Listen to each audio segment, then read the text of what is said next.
हरे कृष्ण कहते हैं, सूर्य भी अकेला है फिर भी चमकता है। अकेलापन कमजोरी नहीं, आपके ताकतवर होने की पहचान है। एकांत श्राप नहीं, वरदान है खुद को समझने बूझने के लिए। अपने दिन की शुरुआत हमेशा एक अच्छी सोच के साथ कीजिए, क्योंकि सुबह की एक अच्छी सोच आपके दिन को अच्छा, और सुबह की एक गलत सोच आपके दिन को बेकार और बर्बाद करने के लिए काफी है।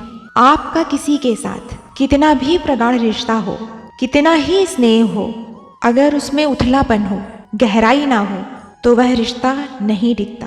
क्योंकि प्रेम में ठहराव का होना जरूरी है, और जो तुम्हारे लिए ठहर जाए उस इंसान का होना जरूरी है। हरि कृष्ण कहते हैं, ईश्वर सदैव हमारे साथ है, बस उनकी छोटी सी शर्त है कि उन पर विश्वास करो। मन की कैसी भी स्थिति हो, परवाह मत करो, सिर्फ अपने मुख से लगातार ईश्वर का नाम लो, फिर वो सारी जिम्मेदारी संभाल लेते हैं। मुख से निरंतर उनका नाम लो, हृदय में सच्ची आस्था रखो और कोई शर्त नहीं। अपने भ्रम को खत्म करो ताकि वास्तविकता को देख सको। अपने डर को नष्ट करो ताकि आप जोखिम उठा सको। अपने अहंकार को नष्ट करो ताकि आप जीवन को देख सको। नसीहतें वो सच्ची बातें हैं जिन्हें हम कभी ध्यान से नहीं सुनते, और तारीफें वह धोखा है जिसे हम पूरे ध्यान से सुनते हैं और स्वयं पर झूठा अभिमान करते हैं। अकेले हो तो विचारों पर नियंत्रण रखो, और सबके साथ हो तो अपनी जिह्वा पर नियंत्रण रखो,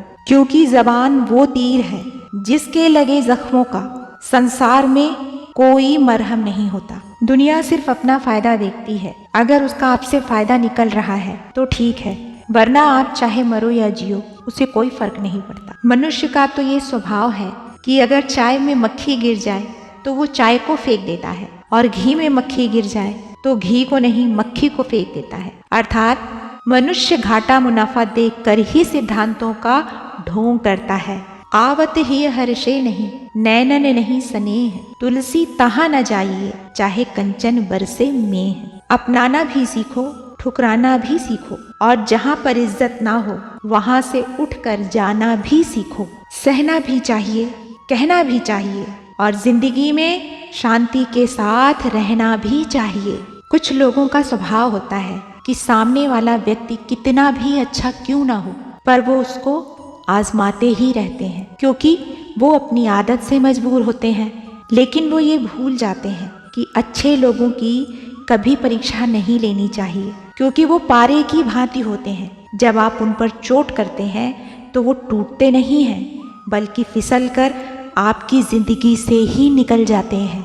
अगर आप सामने वाले व्यक्ति को समझते हो कि वह लड़ाकू स्वभाव का है, वह हर किसी से उलझने का प्रयास करता है, तो किसी को बहस से जीतने के बजाय मौन से पराजित करो। जीवन में आगे बढ़ना है तो बहरे बन जाओ, क्योंकि अधिकतर लोगों की बातें आपके मनोबल को गिराने वाली होती हैं, आपका मनोबल उठाने वाली नहीं।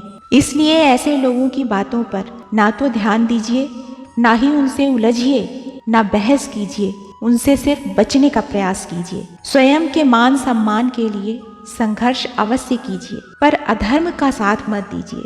किसी को हराने का शौक मत पालिए, किंतु खुद को आगे शीर्ष पर ले जाने का प्रण अवश्य कीजिए। ईश्वर कहते हैं, झूठ और दिखावा कितने भी तेज हों, पर मंजिल तक केवल सत्य ही पहुंचता है। समय के साथ साथ चलना आवश्यक नहीं, सत्य के साथ चलिए। समय आपके साथ साथ स्वयं चलेगा। भावनाओं के सामने कभी घुटने मत टेको। स्वयं को अपनी भावनाओं से अधिक मजबूत बनाने का प्रयास करो, अन्यथा जीवन के प्रत्येक पड़ाव पर हर बार स्वयं को ही हारना पड़ेगा, क्योंकि चालाकी, चतुराई और बेशर्मी के मिश्रण को आजकल होशियारी कहते हैं। और ऐसे होशियार लोगों के बीच भावनाओं से अधिक बुद्धि को महत्व देना चाहिए। राधे राधे दोस्तों, स्वस्थ रहिए, खुश रहिए।